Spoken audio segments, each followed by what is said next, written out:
الله وبركاته.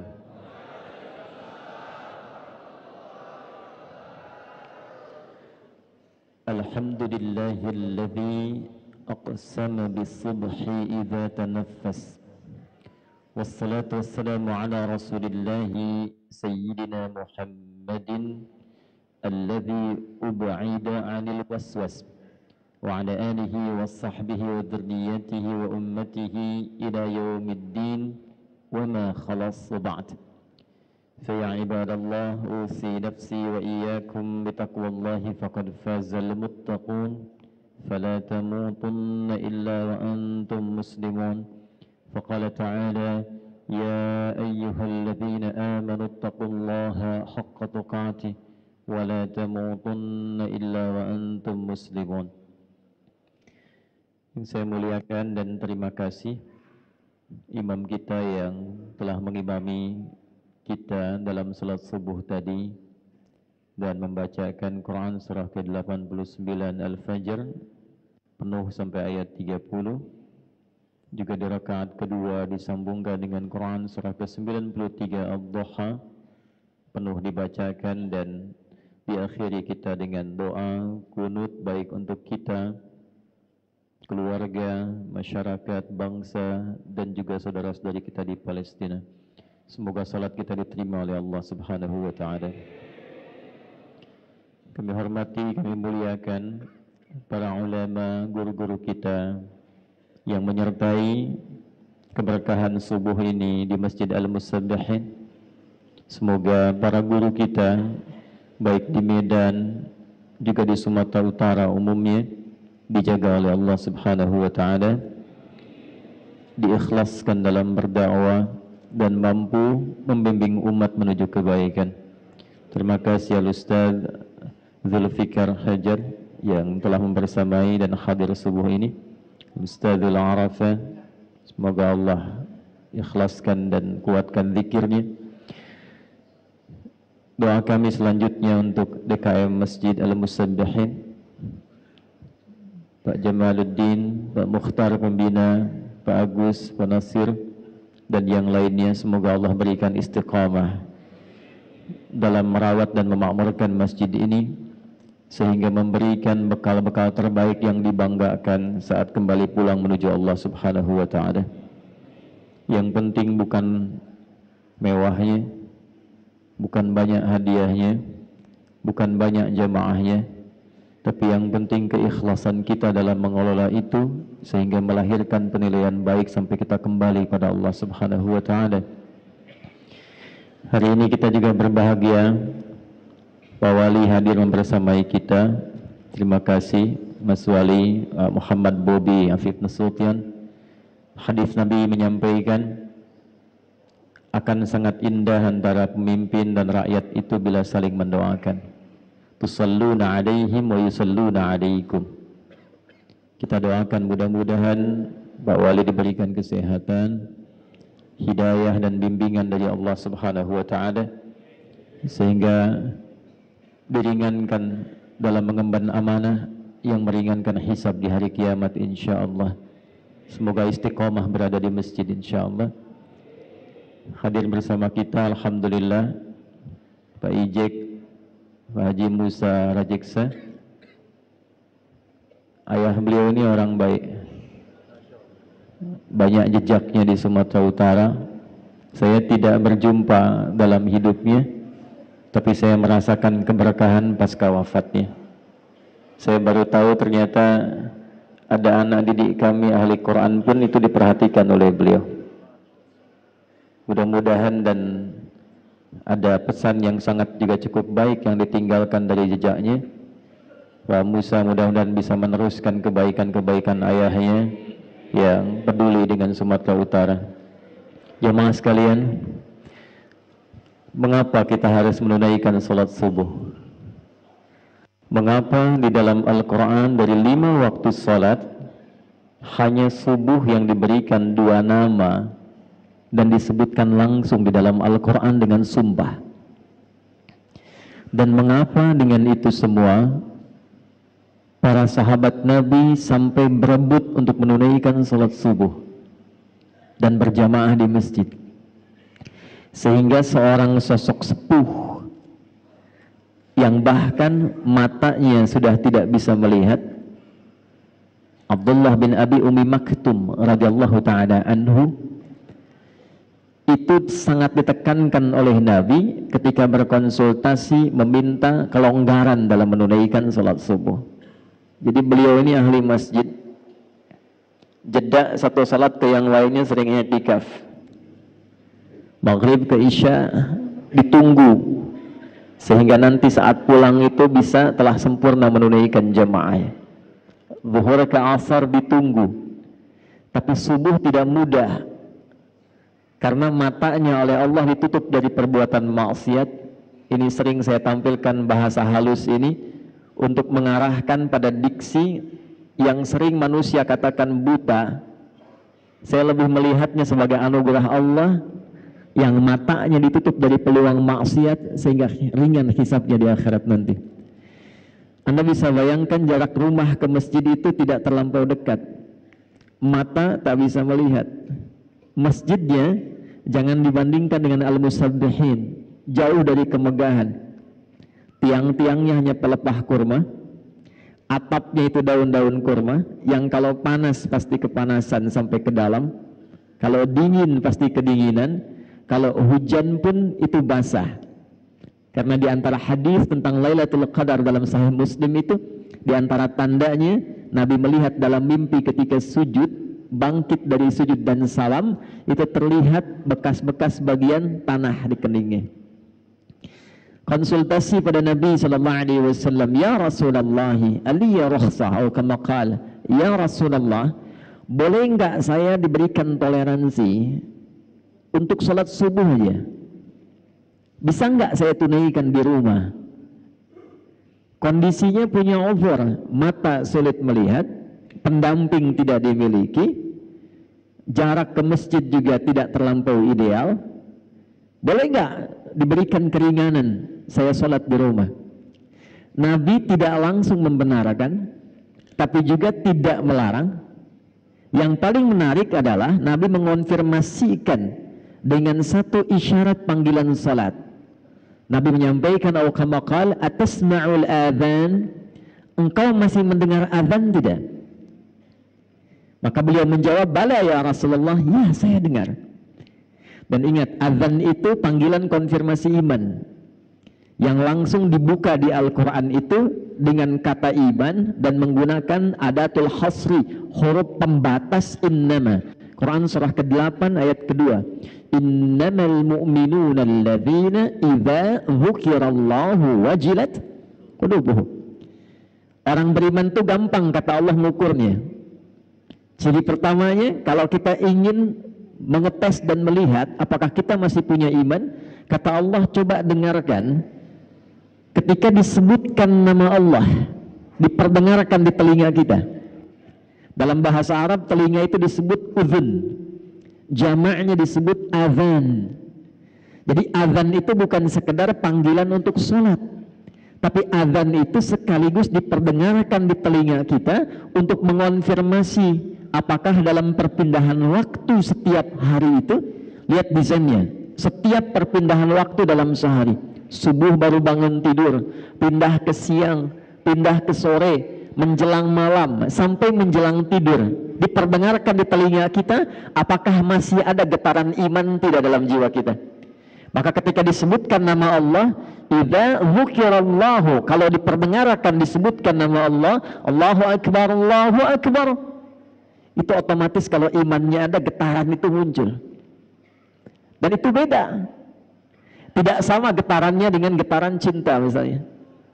Beda dengan getaran ketika orang Medan di jalan lihat polisi razia tuh. Lain. Allahu Akbar, Allahu Akbar, ya Allah sudah azan. Nah itu getaran iman. Atasma'ul azan, kata Nabi, apakah engkau masih bisa mendengar azan? Bala ya Rasulullah, saya dengar. Perhatikan kalimatnya. Madumta tasma'ul azan fa'addiha fil masjid. Selama engkau masih bisa mendengar azan, berusahalah optimal agar mampu menunaikan subuh itu berjamaah di masjid. Jadi Pak Jamal, gerakan subuh berjamaah itu termasuk sunnah yang dilestarikan sejak era Nabi. 15 abad yang lalu, itu sudah Nabi kuatkan tentang gerakan subuh berjamaah. Pertanyaannya kenapa? Belum pernah dengar kan gerakan zuhur berjamaah? Ya. Ini Ustaz Zul di Aceh punya Masjid Arafah khusus untuk subuh. Saya tadi tanya, kenapa nggak ada zuhur Mina, asar Muzdalifah, subuhnya Arafah? Kenapa ada subuh berjamaah? Dan menariknya Abdullah bin Abi Umi Maktum, kalau sekarang misal kita ambil dalam waktu Medan jam 5 misalnya saja ya, 5:02 itu azan, itu beliau kemudian datang lebih awal, 1 jam sebelumnya, rabak jalan, masuk masjid. Biasa yang kita dengar yang azan itu siapa di zaman Nabi? Bilal bin Rabah. Sejak peristiwa motivasi Nabi itu, peristiwa tentang gerakan subuh, khusus azan subuh itu Abdullah bin Abi Umi Maktum. Sampai 2 kali azannya, ya, azan untuk motivasi supaya siap-siap ke masjid, itu Nabi meminta Abdullah bin Abi Umi Maktum sebelum tiba waktu subuh azan. Itulah sejarahnya kenapa azan subuh 2 kali. Dari Madinah sampai dengan ke Mekah sekarang. Saking pentingnya subuh, cuman subuh yang azan 2 kali. Plus Jumat kan, diantaranya. Tapi yang di era Nabi terjadi itu, di era Nabi itu subuh. Dari sejak itulah kemudian Abdullah bin Abi Umi Maktum azan sebelum subuh, sekitar 30 menit sebelum subuh. Setelah itu baru kemudian datang jamaah persiapan, barulah Bilal bin Rabah azan tepat di waktu subuh masuk. Pertanyaannya, mengapa subuh? Ada apa dalam subuh? Dan bagaimana seorang yang menunaikan salat subuh dipandang berhasil salatnya oleh Al-Quran dan hadis-hadis Nabi Muhammad SAW. Ini yang akan kita bahas di pertemuan subuh ini, dan mudah-mudahan Allah mudahkan kajian kita insyaAllah.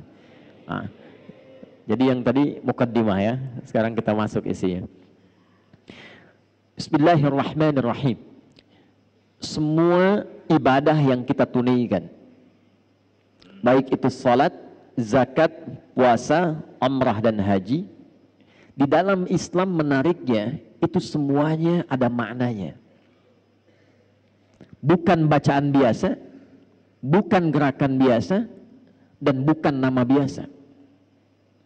Kita ambil langsung dalam salat. Ini bukan dari takbir sampai salam, sekedar gerakan, bacaan, salam, tutup, selesai. Salat itu tidak hanya sampai situ. Tapi ternyata dari semua gerakan dan bacaannya itu punya makna.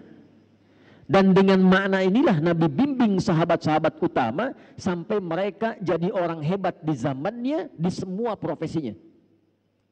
Anda bisa bayangkan, dari sholat saja yang modal pakaian berbisnis itu bisa jadi orang paling kaya di zamannya. Yang saat kami riset secara serius, itu Abdurrahman bin Auf saja dikonversi ke masa kini, asetnya itu sampai 72.000 triliun dari sholat. Itu hanya mengamalkan makna berdiri. Amr bin As itu membawa rombongan dari Afrika Utara, jalan dari Mesir, Libya, Tunisia, Maroko, Aljazair sampai ke Syam di Syria. Itu semua tempat yang dilewati, tidak ada perang, tidak ada paksaan, masuk Islam, dan dahsyatnya bukan sekedar masuk Islam, tapi tempatnya maju dan berperadaban. Sampai Afrika Utara itu jadi provinsi di masa Musa bin Nusir, gubernurnya Musa bin Nusir, provinsi, pangdamnya Tariq bin Ziyad, dan dengan kehebatan itu dari Iberia, Andalusia, Spanyol, Portugal, cuma datang minta bantuan, dikirim panglima pada saat itu dengan beberapa pasukan, itu bisa yang paling dahsyat membangun Spanyol, membangun Portugal, Iberia, Andalusia, sampai punya peradaban 7 abad. Itu dari sholat. Anda bisa bayangkan. Dan dahsyatnya, semua nama yang melekat pada sholat itu bukan nama biasa. Kenapa subuh namanya? Kenapa fajar? Kenapa siang bukan sholat nahar? Padahal siang bahasa Arabnya nahar. Kenapa sholat zuhur? Kenapa sore bukan sholat masa tapi sholat asar? Kenapa maghrib bahkan isya? Isya itu kan sholatnya malam, kenapa bukan sholat lail tapi sholatul isya? Dari 5 ini kita ambil 1 saja karena kita ada di waktu subuh. Hari ini kita akan ungkap nama subuh dan fajar. Jemaah sekalian, sholat subuh ini menjadi menarik karena 2 namanya dan cuma satu-satunya dari semua salat yang 5 waktu disebutkan dengan 2 nama dalam Al-Quran dan keduanya menggunakan sumpah. 1, fajar yang imam tadi kita bacakan, wal fajr walayalin ashr. Perhatikan baik-baik, nanti ada rahasia dalam surah ini. Orang yang mampu memahami ayat ini, menunaikan salat di waktu fajarnya dengan semangat fajar, Allah akan muliakan hidupnya, Allah akan bebaskan dari kefakiran, diberkahi kalau punya jabatan, diberkahi kalau punya harta, dan ditutup hidupnya dengan husnul khatimah, ditampakkan surganya sebelum wafatnya.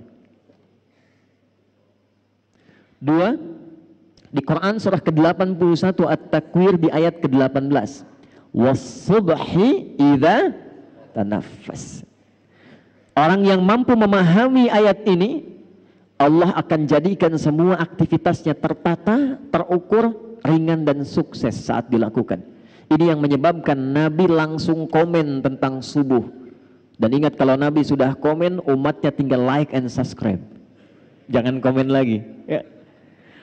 Allahumma barik li ummati fi bukuriha. Ya Allah, jika ada umatku memiliki gerakan subuh, senang ke masjid, senang menunaikan jamaah fajar, mohon sempurnakan berkahnya untuk umatku itu. Itu langsung doa Nabi itu. Baik, sehingga Nabi sebelum masuk waktu subuh, waktu fajar, diabadikan nanti dalam satu hadis yang diriwayatkan oleh sahabat junior, keluarga dekat beliau, ringkar A1, Ahlul Bait, Ibnu Abbas radhiyallahu taala anhuma. Didokumentasikan riwayat ini oleh Sunan Abu Daud dalam kitabnya Sunan Abu Daud nomor hadis 1367. Saking pentingnya subuh, Nabi persiapan dengan sempurna merencanakan semua agenda saat bangun dari tidurnya. Kita mulai subuh. Apa itu subuh? Halo? Tiap hari sholat subuh belum tahu apa itu subuh? Ayo, 1 juta yang tahu. 2 juta. Yang ngasih Pak Wali bukan saya. 5 juta. Ini serius. Nah, udah waktu habis. Subuh itu bukan pagi pada asalnya. Subuh itu akarnya dari kata asbah, yang berarti sesuatu yang disiapkan dengan rapi, yang berarti rencana kegiatan yang dirapikan, yang berarti planning dari aktivitas yang disiapkan. Jadi kalau orang Arab itu bertanya begini, kaifa asbahta ya akhi, bagaimana kabarmu di pagi ini, di subuh ini, maksudnya bukan tanya kondisi tubuh. Kalau cuma tanya kabar, kaifa haluk, selesai. Tapi dia tanya, bagaimana kabarmu hari ini dan kegiatanmu di hari ini? Apa yang akan kau kerjakan di jam 8 nanti? Apa yang kau lakukan di jam 9 nanti? Sudahkah engkau punya kegiatan yang tertata di pagi ini? Itu asbah. Sifat dari itu, kalau kita siapkan menjadi agenda yang terukur, yang akan kita kerjakan di setiap hari yang kita lalui, maka sifatnya berubah menjadi subuh namanya. Nah, karena itulah kemudian ketika Allah berfirman dengan sumpah di Quran surah ke-81 At-Takwir ayat ke-18, was-subhi idza tanaffas, dan aku bersumpah demi waktu subuh yang aku bentangkan keberkahannya. Perhatikan cara menerjemahkannya langsung dengan tafsir. Idza tanaffas, ketika tiba waktu subuh itu, maka siapkan agenda terbaikmu bersamaan dengan nafas pertama yang aku anugerahkan kepadamu saat bangun itu. Sehingga semua alam itu sudah menyiapkan agenda terbaik untuk berbuat kebaikan. Silahkan cek. Matahari saja itu ketika mulai bertugas membelah kegelapan malam, menunjukkan kebaikan pada manusia dengan perintah Allah, dimulai dengan subuh. Tumbuh-tumbuhan, kapan mereka memberikan manfaat dan menebarkan oksigen? Itu dimulai waktu subuh. Saya waktu di Belanda kemarin, berapa waktu lalu saya di Belanda, di Utrecht, kami ditempatkan di satu villa dengan alamnya yang sangat indah, udaranya bagus, bawahnya itu kanal-kanal indah. Di Belanda itu kanalnya disambungkan ke 13 provinsi, jadi kalau macet di darat, mereka itu pakai jalur kanal, sungai. Pak, saya tes keluar sebelum subuh ke balkon hanya untuk mengecek udara. Belum segar, Pak. Lalu saya tunggu, begitu tiba waktu subuh, waktu Utrecht di Belanda, begitu tiba waktu itu berubah udaranya dari yang tadinya agak pengap padahal tumbuhan banyak karena masih karbon dioksida, begitu tiba subuh tiba-tiba berubah semua segar, nyaman, indah. Was-subhi idza tanaffas. Anda bisa bayangkan, mohon maaf, begitu subuh tiba matahari sudah beramal saleh. Begitu subuh tiba tumbuhan sudah beramal saleh. Begitu tubuh tiba hewan sudah beramal saleh. Ayam sudah berkokok. Binatang sudah bertasbih. Mereka sudah punya giat, rencana kegiatan yang disiapkan dan mereka tidak dihisab. Dikembalikan kepada umat Nabi Muhammad SAW. Kita yang dihisab, kita yang beraktivitas, khususnya kita yang muslim yang sudah punya iman, setiap bangun dari tidur ditanya oleh Allah dengan sumpah, hei Adi Hidayat, dari bangun ini rencana apa yang sudah engkau siapkan untuk dieksekusi di hari ini? Jadi sebetulnya nggak boleh ada orang Islam tuh bangun tidur nggak punya rencana hidup. Jangan sampai ditanya begini, jam 7 nanti apa yang dikerjakan? Belum tahu saya. Nah itu belum subuhan. Apalagi bila dilakukan dengan berjamaah, tidak ada satu pun sahabat-sahabat Nabi yang belajar dengan Rasulullah SAW datang ke masjid menunaikan sholat subuh kecuali mereka sudah punya rencana yang disiapkan untuk dieksekusi hari itu. Pak Wali datang subuhan, rencana apa yang disiapkan di hari ini? Jam 7 ada di mana? Jam 8 kerjakan apa? Jam 12 ada di mana? Itulah subuh. Itulah sebabnya mereka berangkat menunaikan aktivitas dari masjid, Pak Musa. Itu rahasianya kenapa tunggu syuruk. Dan itu rahasianya mengapa syuruk itu sampai dijamin oleh Nabi, itu pahalanya senilai dengan umrah dan haji. Tapi bukan sudah umrah dan haji ya, awas jangan dipotong nih videonya nih. Bukan sudah umrah dan haji, jangan sampai ditanya mau kemana, musabihin, ngapain? Haji. Awas ya, awas nih, karena beberapa tempat nih sudah bergeser itu ya, awas. Kenapa begitu besar pahalanya? Lihat kalimatnya di hadisnya. Man shallal ghadata fil jama'ati. Siapa yang mau bergerak menunaikan salat subuh berjamaah.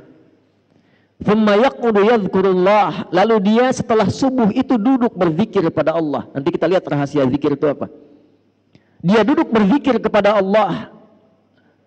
Thumma yusalli rak'ataini. Kemudian dia menunaikan salat 2 rakaat fi bidayatid duha.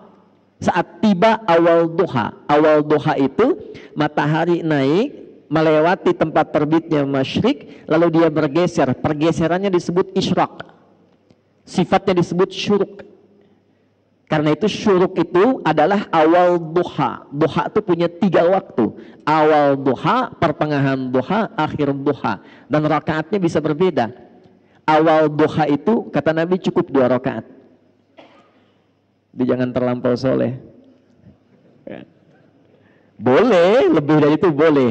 Boleh, tidak ada masalah. Tapi intinya di 2 ini. Fakana alaihi ka ajri hajjin wa umratin. Kalau ada orang sholat subuh, lalu setelah itu dia berzikir, duduk. Kemudian dia tiba waktu syuruk sholat 2 rakaat, itu baru bangun mau berangkat beraktivitas, dituliskan oleh malaikat, diperintahkan oleh Allah, tuliskan dia punya pahala senilai haji dan umrah. Lalu disebutkan oleh Nabi, sempurna, sempurna, sempurna. Kalau ada kata sempurna, sempurna artinya masih ada nanti umat yang bertanya, masa sih? Ditegaskan di akhir kalimat, Nabi sudah tahu itu. Mungkin ada yang bertanya, masa iya sih dapat haji dan umrah pahalanya? Maka Nabi sebelum ditanya, sebelum orang meragukan, kata Nabi, sempurna, sempurna, sempurna. Jangan pernah ragu. Pertanyaannya, zikir apa yang disiapkan dari subuh ke syuruk itu? Itulah jawaban yang didapatkan di Sunan Abu Daud, nomor hadis 1367. Imam Abu Daud nama aslinya Sulaiman, dari Sijistan. Dikenal dengan Sulaiman As-Sijistani, tapi cintanya kepada hadis begitu luar biasa.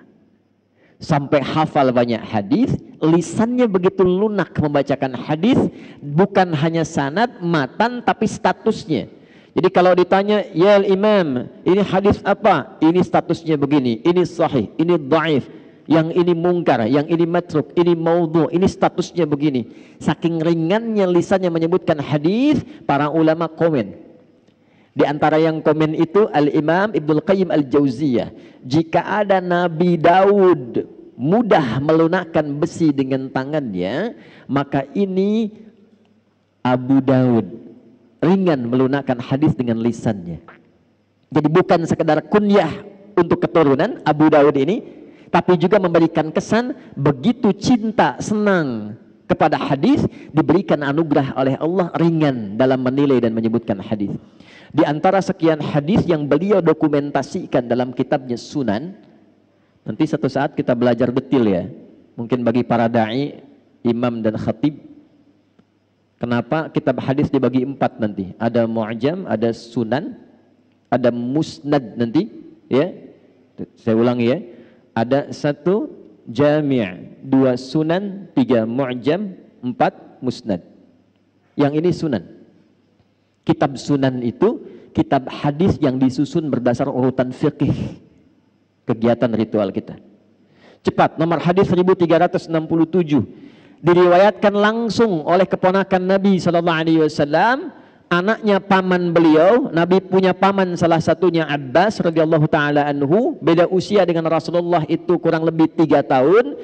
Tempat tinggalnya dekat dengan Nabi di samping Babu Salam. Jadi kalau bapak ibu umrah atau haji, saya doakan yang belum insya Allah bisa disegerakan. Tidak cukup dengan amin, nabung dari sekarang ya. Nabung. Jadi saya lupa tadi mulai nih, mohon maaf nih ya, saya tidak terafiliasi dengan politik praktis. Sini ulama mendoakan untuk semua sehingga semua punya bimbingan dari Allah Subhanahu wa taala.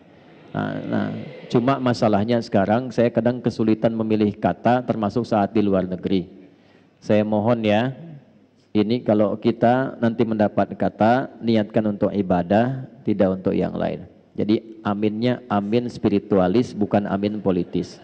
Ya. Wah sudah. Ini kajian kita, kajian subuh. Sebab sekarang ini, saya ke Kuwait kemarin, saya dapat cerita, Ustadz, ini eksesnya luar biasa. Orang tahiyat tadinya begini, sekarang jadi begini kan. Begini. Nggak boleh, jangan sampai terjadi itu. Ya. Satu tempat kita imami salat ghairil maghdubi alaihim waladdallin. Diam. Itu karena ada yang beda, nggak keluar suaranya. Gitu, kan? Kita balik lagi. Saya ingatkan ya, jadi kalau pilih kata atau apa, ini nggak ada hubungan dengan politik yang lainnya. Posisi saya jelas, saya mendoakan dan memberikan bimbingan. Ulama itu paku bagi bangsa, supaya semua dapat hidayah. Kita nggak tahu siapa yang Allah pilihkan. Diam. Kalau enggak saya selesai. Ya saya serius, karena ini masjid untuk ibadah. Niat kita ke sini untuk ibadah, bukan yang lain. Kalau mau politik di luar. Ingat ya, saya ingin semua diikhlaskan oleh Allah sehingga siapapun yang terpilih Allah tetapkan diberikan hidayah oleh Allah Subhanahu wa taala. Ya. Ibnu Abbas itu tempatnya di belakang pintu As-Salam, Babus Salam. Jadi kalau umrah haji dari Zamzam belok ke kanan, nggak langsung lewat pintu 1, belok ke kanan. Tandanya sampingnya ada bukit yang ada istana raja di atasnya. Lurus terus sampai ujung. Begitu belok ada pos security, CCTV satu warna putih yang jaga 2 orang, lurus kanannya ada kipas angin tuh. Sampai ujung ada 35 kipas anginnya. Saya udah hitung tuh ya.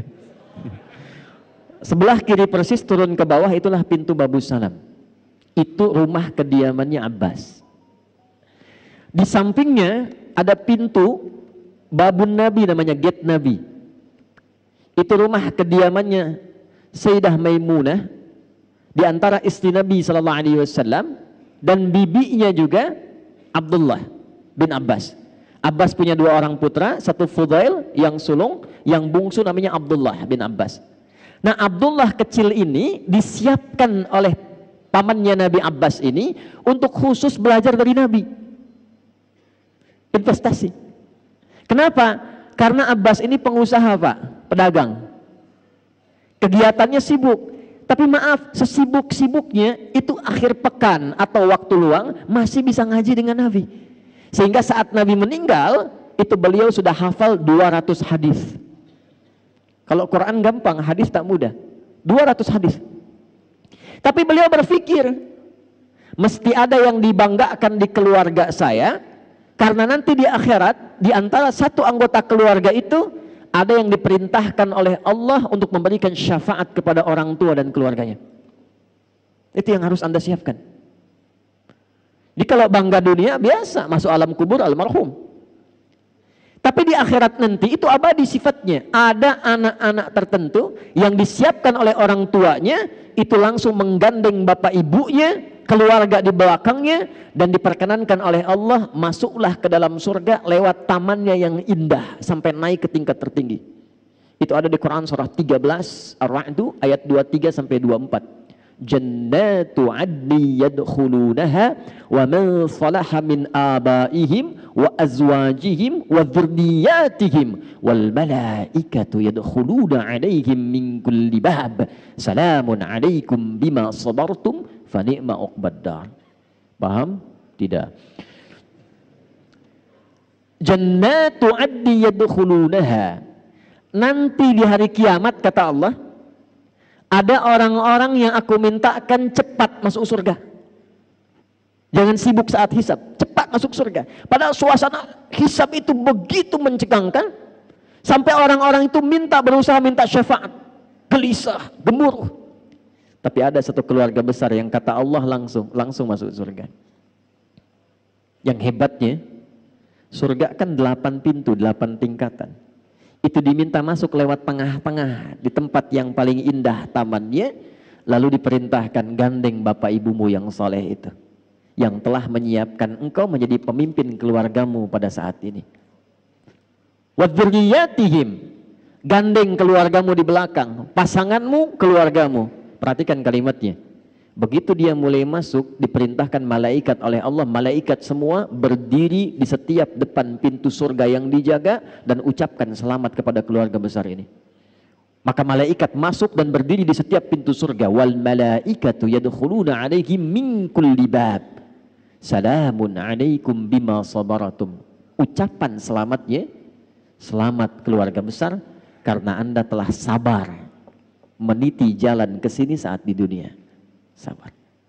Saat turun ayat ini dibaca oleh sahabat. Di antara yang baca dengan sempurna itu paman Nabi sallallahu alaihi wasallam. Beliau seorang pedagang, beliau pekerjaannya sibuk, kadang juga merantau, walaupun sesekali masih ikut kajian Nabi.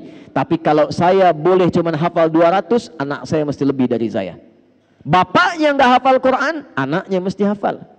Bapaknya mungkin bukan ahli fiqih, tapi satu di antara anak saya mesti menjadi ahli fiqih. Maka disiapkanlah Abdullah kecil ini yang usianya dari sejak dini 2 tahun, 3 tahun disimpan di majlis Nabi. Ketika anak ini dari kecil disimpan di majlis Nabi, tumbuhlah cintanya pada Rasulullah SAW. Kemana-mana ikut Nabi, penasaran dengan Nabi. Di antara saking penasarannya, beliau ingin tahu bagaimana bangun tidurnya Nabi sebagai persiapan subuh. Jadi hadis ini diriwayatkan oleh anak kecil yang belum balik. Saking cintanya dengan Nabi. Dan kelak nanti ketika Nabi meninggal, bapaknya Abbas tadi, bapaknya Abdullah hafal hadis 200, anaknya hafal 2000 hadis. Di antara hadis yang beliau hafalkan adalah apa yang akan saya bacakan ini. Qala an Ibnu Abbas radhiyallahu taala anhuma qala, hadis riwayat Ibnu Abbas. Ini tolong catat baik-baik ya. Ini rumus dalam hadis. Kalau Bapak Ibu teliti baca hadis, kalau ada jasa ayah kepada anak dalam mendidik, itu nama anak nggak pernah disebutkan dalam riwayat hadisnya. Yang disebutkan bapaknya. Pernah dengar Ibnu Umar? Pernah dengar Ibnu Abbas tadi? Yang kita tahu kan Ibnu Abbas, Ibnu Umar. Nama aslinya siapa? Ibnu itu anak laki-laki, Umar anak laki-lakinya Umar. Ibnu Abbas anak laki-lakinya Abbas. Nama anaknya nggak disebut, Abdullah nggak disebut. Kenapa? Untuk memberikan petunjuk pada umat di masa depan. Nih, ini seorang bapak hebat, seorang ibu hebat, bisa mendidik anaknya sampai sukses. Kalau anak sukses, bapak ibunya ikut dalam namanya. Bukan cuma pahalanya, tapi namanya pun akan dikenang. Ada anak pesantren hafal Quran, ngimami subuh misal di Masjid Al-Musabbihin, bacaannya bagus. Yang ditanya pertama kali, anak siapa tuh? Anak siapa? Maka kalau bapak ibu ingin dikenang, jadi orang hebat, melintasi zaman, bukan cuma saat ini, 10 tahun ke depan masih orang tahu, 20 tahun ke depan masih orang tahu. Di akhirat namanya diviralkan oleh Allah, panggil lewat malaikat. Apa yang harus disiapkan? Investasikan satu di antara anak itu menjadi anak yang baik, yang dekat dengan Allah Subhanahu wa taala. Maka Ibnu Abbas mengatakan dari hasil pendidikan ayahnya, perhatikan kalimatnya. Kana Nabiyyu sallallahu alaihi wasallam, adalah kebiasaan Nabi sallallahu alaihi wasallam jika bangun di malam hari sebagai persiapan subuhnya. Fajalasa, duduk dulu. Kata Ibnu Abbas tuh kalau beliau tuh bangun tengah malam lebih sedikit atau pas atau kurang sedikit. Saya konversikan ke waktu Indonesia, kurang lebih patokannya jam 2 lah. Lewat sedikit, mungkin 2/4, setengah 3, atau kurang sedikit setengah 2. Itu kebiasaan Nabi bangun. Jadi saking pentingnya subuh, disiapkannya oleh Rasulullah bangunnya sebelum subuh. Saking pentingnya subuh. Dan jadi kebiasaan, kata Ibnu Abbas. Apa yang dilakukan oleh Nabi? Maka saat bangun itu beliau duduk dulu. Ini sunnah. Jadi bukan bangun langsung baca doa, bukan. Ya, bangun tuh duduk dulu. Dalam duduk itulah dibiarkan dulu darah mengalir, tenang dulu. Yang kedua, famasaha biyadihi min athari naumi. Beliau kemudian menggunakan bagian tangannya yang bersih untuk menghilangkan bekas kantuknya.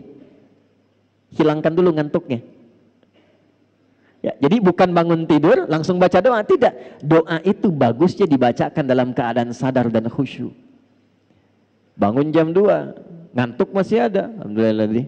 Ayo nah, sadar jam 6. Sadar dulu. Karena doa itu ketika dipanjatkan dalam keadaan sadar, diiringi dengan hati yang khusyuk, seketika jawaban muncul. Minimal ada getaran hati, ada ketenangan, konfirmasi dalam jiwa kita. Maka apa yang terjadi? Baru kemudian setelah sadar, hilang ngantuknya, ini yang pertama dilakukan. Kita kombinasikan dengan hadis Al-Bukhari dari dua orang sahabat, Mu'adz bin Jabal dan Jundub bin Junadah radhiyallahu taala anhuma. Faqara'a, maka baru Nabi membaca doa. Perhatikan doanya. Alhamdulillahilladzi ahyana ba'dama amatana wa ilaihin. Pertanyaan saya, paham nggak maknanya apa doa itu? Ini sebetulnya komitmen awal kita menjalani hidup. Alhamdulillahilladzi ahyana. Ya Allah, terima kasih. Hamba memujimu dan bersyukur padamu yang telah memberi kesempatan hamba hidup di hari ini. Walaupun engkau bisa wafatkan hamba dalam tidur tadi, namun engkau perkenankan sesuai dengan ajal yang telah engkau tetapkan. Terima kasih ya Allah, diberikan kesempatan hidup lagi di hari ini. Alhamdulillahilladzi ahyana ba'dama amatana. Ini kuncinya. Wa ilaihin nusyur. Hamba berjanji ya Allah, hari ini akan mencari bekal terbaik dalam hidup supaya siap saat pulang. Jadi nusyur itu artinya menyebar untuk pulang. Kita saat mengatakan wa ilaihin nusyur, kita berkeyakinan selama ini beraktivitas satu saat pasti pulang. Itu saat kembali kepada Allah. Pertanyaannya, apakah setiap yang pulang itu sudah menyiapkan bekal untuk pulangnya? Karena sifat pulang itu Pak, Bu, itu punya sifat senang. Ya, Bapak Ibu di Jakarta menjelang Lebaran, mau akhir Ramadan, pulang kampung senang tidak? Pulang ketemu keluarga senang tidak? Senang. Senang itu pulang kalau ada bekal. Saya tanya ada orang kenapa tak pulang? Saya tak ada bekal Ustadz katanya. Tapi kalau dia sudah punya bekal, walaupun cuma pakai motor, motornya bebek, itu bekalnya jadi singa tuh. Belakang kasih pelepah pisang, tambah lagi kemudian bacaan. Dus 1, dus 2, dus 3. Di belakang dekat knalpot dia tuliskan, aku pulang sayang. Dan di rumah dia kabari, ini miniatur kehidupan. Di rumah dia kabari, aku pulang nih, abang pulang katanya. Dan yang di rumah itu bisa menyiapkan bekal yang tadi telah disiapkan untuk datang, diganti dengan semua persiapan yang indah. Rumah dicat, kue-kue disiapkan, yang tidak ada jadi ada, dan cuma ada di Indonesia. Mohon maaf, itu kalengnya kaleng biskuit, isinya bisa rangginang. Saya tidak sebut nama supaya tidak endorse gitu ya. Nah itu miniasi dunia, makanya disebut Id. Id itu pulang. Innallaha la yukhliful mi'ad. Mi'ad itu waktu pulang. Tempat pulang disebut ma'ad. Innalladzi farada 'alaikal Qur'ana laradduka ila ma'ad. Hei engkau yang sibuk, hei yang punya jabatan, hei yang punya kekayaan, hei yang merasa pintar, hei yang ini, hei yang itu, silahkan kau kerjakan apapun dalam hidupmu, tapi engkau pasti pulang. Quran surah 39 ayat 30, innaka mayyitun wa innahum mayyitun. Muhammad, engkau akan pulang dan umatmu pun semua akan pulang. Nah, ini mayit nih. Saya juga mayit, calon meninggal. Ya, antum mayit nih, meninggal tuh, meninggal. Waktunya bisa beda-beda, bisa antum duluan, saya belakangan bisa. Atau dibalik, balik bisa terjadi, saya belakangan antum duluan bisa. Bisa. Kan mungkin saja terjadi ya. Ya. Balik tuh. Apa yang Nabi siapkan supaya kita beraktivitas menjelang pulang? Itulah yang Nabi bacakan, faqara khawatim surah Ali Imran. Ini persiapan sebelum subuh. Di sini kita akan fokuskan bahasan kita. Maka Nabi menunjukkan siapkan bekal dari 11 ayat terakhir surah Ali Imran. Itu kunci menjalani semua aktivitas hidup setiap hari. Saking pentingnya ayat ini dibacakan setiap hari oleh Nabi saat bangun tidur dan disiapkan untuk dieksekusi setelah keluar dari masjid sholat subuh. Inna fi khalqis samawati wal ardi wa ikhtilafil laili wan nahari la ayatil liulil albab. Fokus. Alladzina yadhkuruna Allaha qiyaman wa qu'udan wa ala junubihim. Masih ingat tadi setelah sholat subuh zikir menunggu syuruk kan?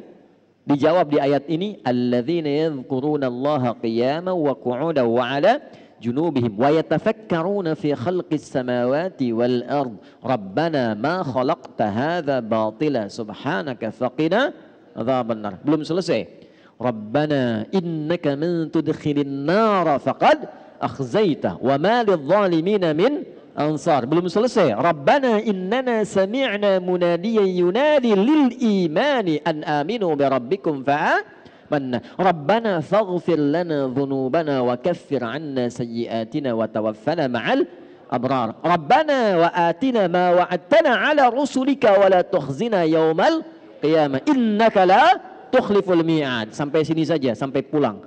Ini saking pentingnya kita bacakan 17 kali dalam sehari. Di setiap waktu sholat fardu. Jadi gambaran kurikulum hidup ini yang kita kerjakan setiap hari, kita minta sama Allah dijaga istiqamah 17 kali dalam sehari. Anda bayangkan. 1. Inna fi khalqis samawati wal ardi wa ikhtilafil laili wan nahari la ayatil liulil albab. Saya cepat terjemahkan langsung dengan tafsir.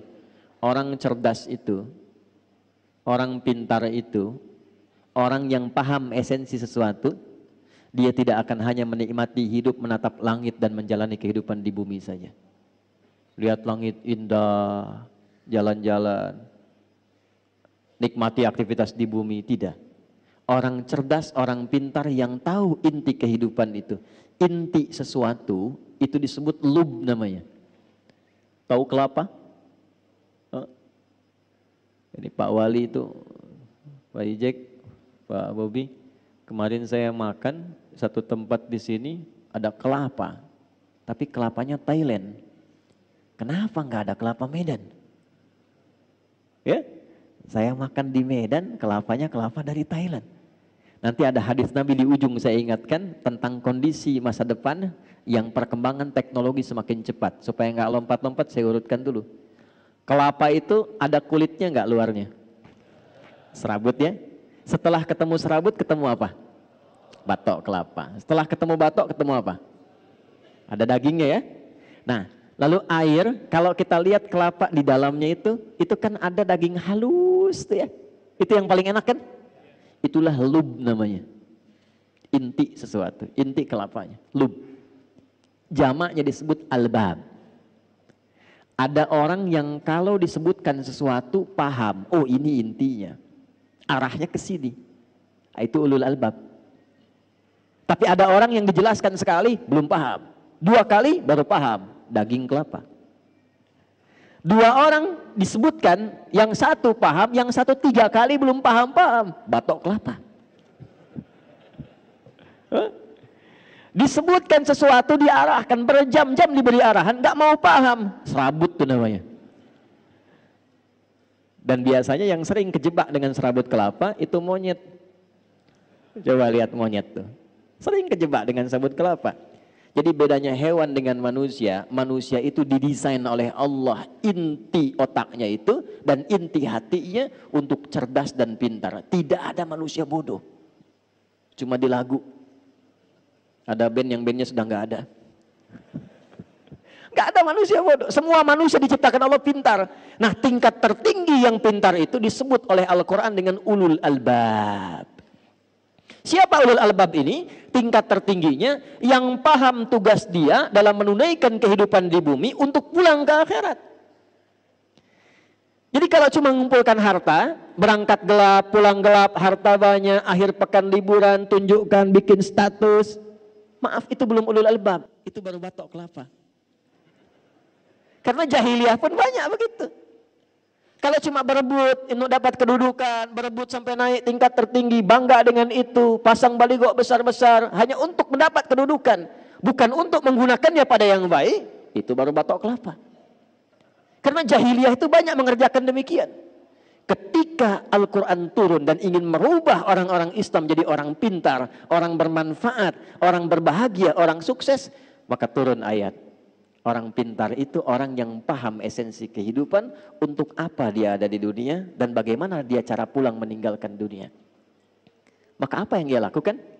Alladzina yadhkurunallah. Maka dia berkonsultasi tersambung kepada pencipta langit dan bumi. Ya Allah, kenapa saya diciptakan? Apa tugas saya? Untuk apa saya menjalani kehidupan di bumi ini? Qiyaman wa qu'udan wa ala junubihim. Ya Allah, berikan pedoman pada saya saat saya berdiri, jalan, lari, apa yang harus saya kerjakan. Saat saya duduk, bagaimana saya harus lakukan. Saat saya tiduran pun bagaimana tidur yang baik. Karena itu Anda tidak akan pernah temukan pedoman yang lengkap dari berdiri sampai tidur, bahkan caranya dan doanya, kecuali dalam Islam. Coba saya tanya ya, bangun tidur ada doanya enggak? Ada caranya? Mau tidur ada doanya enggak? Ada caranya? Ada. Pertanyaan saya, cara bangun tidur dengan cara akan tidur sama tidak? Doa bangun tidur dengan doa mau tidur sama tidak? Doa itu bukan sekedar menjadikan aktivitas jadi ibadah, tapi isinya petunjuk bagaimana menjalani aktivitas itu. Ini perkara minum nih, ini langsung saya contohkan ya. Perkara minum. Di Islam tuh sampai diatur. Bagaimana cara minum yang baik? Idza quddimat ta'am Adinda kata Nabi, jika makanan hidangan, minuman sudah dihidangkan di hadapanmu, khudh biyaminika ma yalik, ambil dengan tangan kananmu yang paling dekat denganmu. Yang paling dekat. Jadi kalau jus jambunya jauh, yang dekat itu air minum biasa, atau wakal saja. Karena itu Bu, kalau ibu masak menghidangkan, maksud hadis ini, ibu harus kenal dengan anggota keluarga. Dia suka apa?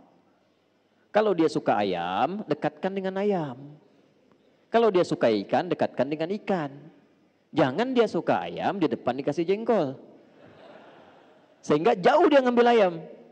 Saya punya teman orang India, orang Pakistan, saat di Tripoli. Qadarullah kan kalau kita makan di piring besar itu Pak. Ya, makan sama-sama. Jadi begitu mau makan, si India ini depannya ayam. Pakistan cuman nasi biryani depannya. Ayamnya nggak ada. Jadi kambing ayam depan yang India. Pakistan pinter. Diajak ngobrol yang Indianya. Nah, bla bla bla bla. Dia putar piringnya begini pelan-pelan tuh. Begitu ayamnya sudah di depan dia, kambingnya depan dia, dia mau siap makan. Rupanya India pun putar.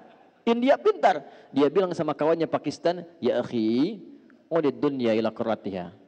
Kawan, kita kembalikan dunia pada porosnya. Dia putar lagi. Kita kembalikan dunia pada porosnya. Ya. Maka apa yang dilakukan pertama kali? Ya Allah bimbing kami. Seperti apa kami beraktivitas? Perhatikan kalimatnya. Kalau engkau terkoneksi dengan Allah secara baik, maka tidak ada kegiatanmu satu pun kecuali dibimbing oleh Allah. Bimbingan itulah yang datang lewat doa. Sehingga semua doa kita itu beda-beda. Itu ada isinya. Ambil yang paling dekat dengan kita, lalu samillah, sebut nama Allah. Bismillahirrahmanirrahim. Ada seorang ulama kita itu gak mau viral dan jarang ketemu orang. Itu kalau sudah menghadapi makanan minuman, beliau itu memakai pakaian terbaiknya, tidak pernah pakai kaos oblong, makanan, lalu sisir yang rapi. Setelah itu baru dinikmati. Muridnya lihat, berapa kali selalu begitu. Ketika ditanya, ya Syekh, Tuan Guru, kenapa engkau ketika mau makan minum tampilanmu begitu rapi? Kata beliau, bukan karena makanannya, tapi saya berterima kasih dan bersyukur kepada Allah yang telah memberikan anugerah rizki itu kepada saya. Jadi saat saya makan, saya merasa Allah mengawasi saya bersyukur dengan semua itu. Sebut nama Allah, Bismillahirrahmanirrahim. Di semua aspek. Nah, sebelum kita mengeksekusi itu, wa yatafakkaruna fi khalqis samawati wal ardh. Siapkan tafakkur. Apa itu tafakkur? Tafakkur itu merencanakan dengan pikiran kita, menyiapkan agenda yang terstruktur, dibimbing oleh akal kita. Mau dikerjakan apa? Berdiri, duduk, dan tiduran di hari itu. Susun agenda. Mau bangun jam berapa? Pagi ada di mana? Siang mengerjakan apa? Malam mau istirahat jam berapa? Orang pintar itu dia susun agendanya. Bagaimana saat ia kerjakan ini tersusun dengan rapi. Lalu kemudian dia niatkan pekerjaan itu untuk mencari bekal pulang. Itulah ulul albab. Ya, ada pedagang pengusaha di sini. Saya mau tanya, Anda usaha itu untuk apa? Hah? Dapat harta. Bagus, memang betul begitu. Gak usah takut ya. Kalau sudah dapat harta mau apa? Kaya, umroh. Boleh, gak apa-apa. Lihat baik-baik nih, lihat baik-baik. Kalau cuma kita mencari harta untuk kebutuhan dunia, itu umum, sah-sah saja. Dan di Quran ada ayatnya, Al-Baqarah ayat 200. Wa minan nasi may yaqulu rabbana atina fid dunya. Bukan, kalau belum hafal diam dulu. Wa ma lahu fil akhirati min khalaq. Ada orang-orang itu yang hidupnya lelah dia untuk mencari dunia, untuk dunia aja, tapi akhirat gak dapat apa-apa. Nah yang ideal itu ada orang yang dunianya dia bahagia, akhiratnya pun dia mulia. Dunia sukses, kaya, punya kedudukan, ilmu luas, luar biasa. Akhiratnya pun luar biasa, juara dia. Itulah ayat 201 yang sering kita hadirkan dalam doa. Wa minhum may yaqulu rabbana atina fid dunya Wa fil akhirati hasanah wa qina. Sukses dia, bahagia dia. Nah, bagaimana cara mengonversi itu? Pertama, lihat pesannya. Langsung diterapkan oleh Nabi lewat bahasa Quran tadi. Was-subhi idza tanaffas. Kalau sudah menjelang subuh, malam-malam tuh siapkan dulu. Apa rencana besok? Karena itu Nabi itu sebelum tidur, itu yang dilakukan evaluasi dulu. Tadi kerjakan apa seharian ini? Oh iya, saya ke masjid misalnya, jamaah. 5 kali jamaah enggak? Ke masjid enggak? Baca Quran enggak? Besok saya siapkan. Kalau tadi 3 kali saya ke masjid, besok 5 kali saya ke masjid. Siapkan. Masjid pertama Al-Musabbihin, masjid kedua A, masjid ketiga B, masjid ketiga, terus sampai dengan Isya. Jamaahnya di mana? Pekerjaannya apa? Ukur semua. Siapkan. Begitu sudah siap, begitu sudah baik, itulah yang disebut dengan tafakkur. Wa yatafakkaruna fi khalqis samawati wal ardh. Rabbana ma khalaqta hadza batila. Kalau semua orang begitu nggak sia-sia pekerjaannya. Ya, maaf, silahkan, kata Allah silahkan. Anda tugasnya di udara, yang pilot, ada pramugari, ada macam-macam, nggak dilarang jadi pilot, silahkan. Jadi astronot silahkan. Yang penting itu jadi pilot yang terukur. Jadi astronot yang punya rencana yang baik. Siapkan dari sekarang. Anda tugas di lautan silahkan, ada nelayan misalnya, ada bakamla jaga, silahkan. Tapi siapkan apa yang harus Anda lakukan saat akan berangkat ke lautan itu punya rencana yang jelas. Di daratan juga demikian. Setelah itu, ini yang hebat. Ini yang hebat. Iringi semua kegiatan itu dengan persiapan sampai akhirat. Satu, kata Allah, jangan sampai engkau berbuat maksiat dan kerusakan dalam pekerjaanmu, karena neraka itu lebih keras ancamannya dibandingkan dengan keadaan dunia. Rabbana innaka man tudkhilin nara faqad akhzaita. Susun rencana yang baik, niatkan ikhlas untuk kemanfaatan. Jangan sampai terancam dengan neraka. Apa diantaranya? Maaf, 2 sumbernya. Neraka itu cuma 2 sumbernya.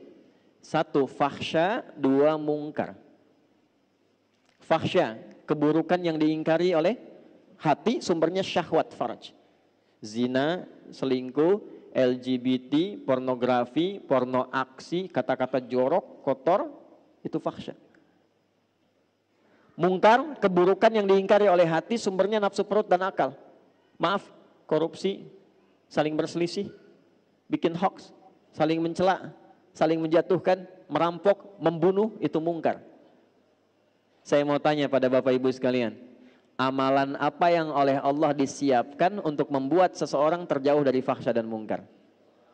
Cuma sholat. Ada di Quran surah 29 ayat 45. Innas sholata tanha anil fahsya wal. Jadi standar sholat itu bisa merubah seorang jadi baik. Standar sholat yang paling pokok.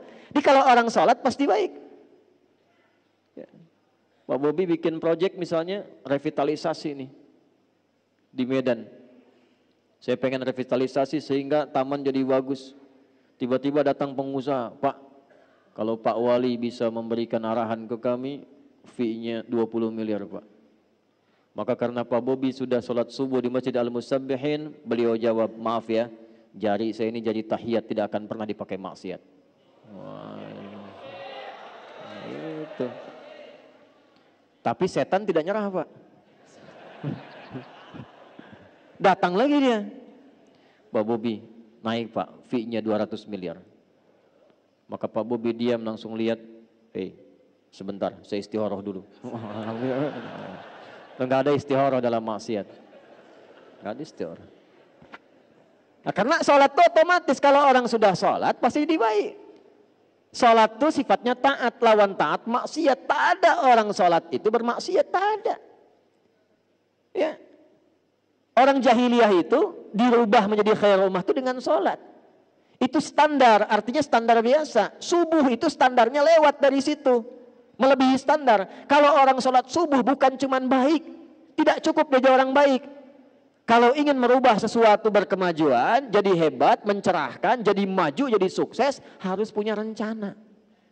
Kamu usaha apa rencananya? Strateginya apa? Kegiatannya apa? Buat rencana. Dari subuh itu punya rencana kehidupan. Kalau tugas untuk pribadi, untuk keluarga, anak saya nanti mau bagaimana ke depan? Siapa yang jadi ahli Quran? Siapa yang jadi ahli fisika? Siapa yang jadi dokter? Siapa yang jadi ahli fikih? Dengan istri kompak, nah itulah yang disebut ulul albab. Kalau amanahnya lebih luas, RT, RW misalnya, sampai ke lurah, camat, sampai ke wali kota, sampai ke gubernur, sampai ke atas lagi, maka disiapkan rencananya dengan sifat-sifat tugas kerjanya. Di Sumatera Utara ini bukan cuma bicara siapa yang kemudian naik jadi pemimpin, tapi apa yang akan dilakukan setelah kemudian Allah berikan amanah itu. Mitigasikan. 33 kabupaten ini kekurangannya apa? Masuk hadis Nabi. Perhatikan. Sayati alaikum zamanun aw kama qala, akan datang satu masa nanti. Ditandai dengan taqarubuz zaman, waktunya begitu cepat berlalu. 1 tahun kayak sebulan, sebulan kayak sepekan, sepekan kayak sehari, sehari saya sekilatan. Pada saat itu terjadi, taqarubul aswaq, pasar mudah diakses. Dulu ibu ke pasar tuh pakai angkot, Bu. Turun, belanja. Sekarang klik di handphone, barangnya datang. Jadi benar yang Nabi sampaikan, terjadi. Pasar mudah diakses. Tapi saat yang bersamaan, yantashirul kadzib, manipulasinya banyak. Benar kayak salah, salah kayak benar. Orang mulai tipu-tipu. Dan tipu-tipunya karena ada perkembangan teknologi, pindah dari offline jadi online. Sekarang banyak tertipu dalam online. Dulu judi itu offline, sekarang judi online. Sampai Zeus bingung ikutan judi itu. Saya bingung kalau di jalan tuh, lihat ini ke Banten, lihat Spiderman minta-minta. Transformer sudah di jalanan sekarang minta sumbangan. Di Medan masih manusia silver ya, di Banten tuh Spiderman turun ke bawah minta sumbangan. Zeus ikutan judi kan. Tuh.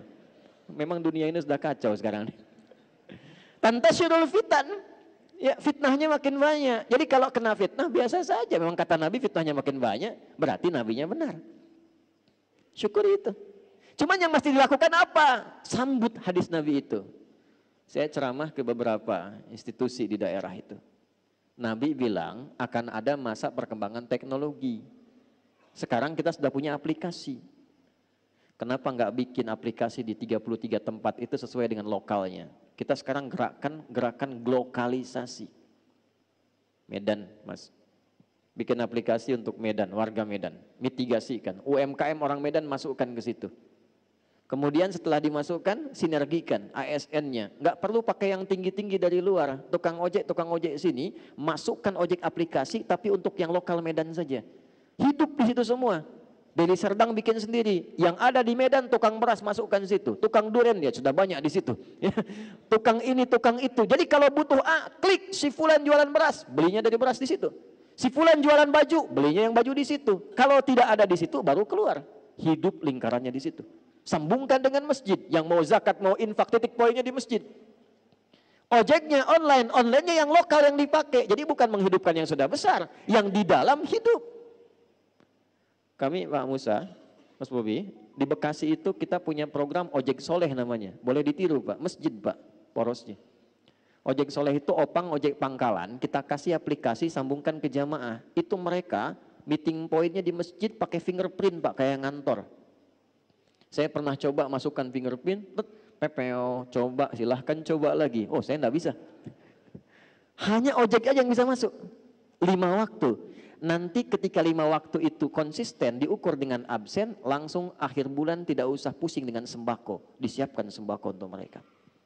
Dari ZIS masjid diputarkan lagi, dimitigasi. Setiap daerah di komplek kami itu sudah ada database-nya. Si fulan siapa, usahanya apa, ini yang kesulitan siapa. ZIS itu diputarkan sesuai kebutuhannya. Saldo masjid 0 Pak. Tapi nggak ada yang tidak sulit. Tidak ada yang tidak mudah. Semua butuh proses, tapi setelah terjadi semua rata, nyaman. Ini naik. Begitu yang ojek naik, hari ini dia mendapatkan bantuan, besok dia sudah bisa berbagi. Itu masanya. Nah itulah tafakkur. Dan ketika dikerjakan itu semua dengan sifatnya. Maaf, mahasiswa ada di sini? Nah, mau jadi apa? Kenapa pilih kampus itu? Apa yang mau disiapkan dengan itu? Apa kontribusi di tempat tinggalnya? Nah, itulah subuh. Itulah subuh. Ketika dipertemukan seperti ini, jangan diam. Tidak ada sholat subuh di zaman Nabi, kecuali semua jamaah saling kenal satu dengan yang lainnya. Sehingga yang sakit tidak bisa ke rumah sakit ketemu dokter. Al-Musabbihin bikin satu gerai. Dokter-dokter ada database-nya. Yang sakit datang konsultasi, tak perlu ke rumah sakit, dapat obat generik. Yang lapar datang, pulang-pulang kenyang. Oh, ini ada sarapan tidak nih subuh ini? Cuma tanya Pak, cuma tanya. Yang haus datang, pulang. Yang tidak punya pekerjaan, ada database. Wah, ini yang punya usaha, konsultasi. Selesai. Itulah subuh. Karena itu sifatnya gerakan. Gerakan itu bergerak, beraktivitas. Tapi kalau cuma datang, sholat, pulang, nah itu belum sempurna. Nilai-nilai value yang melekat pada subuhnya. Sholatnya sah, dapat pahala. Cuman sampai pahala saja. Keberkahan subuhnya nggak dapat dengan sempurna. Kesuksesan mungkin, kebahagiaan belum tentu. Jadi ada sukses saja, ada bahagia saja, ada sukses dan bahagia. Sukses saja disebut dengan fauz, saya akhiri. Bahagia saja disebut dengan, awas hati-hati, farihah. Ya. Kalau sukses dan bahagia disebut dengan falah namanya. Saya ulangi, falah namanya. Ini saya pilih ya. Coba pilih. Kaya tapi gelisah atau miskin tapi tenang? Pilih.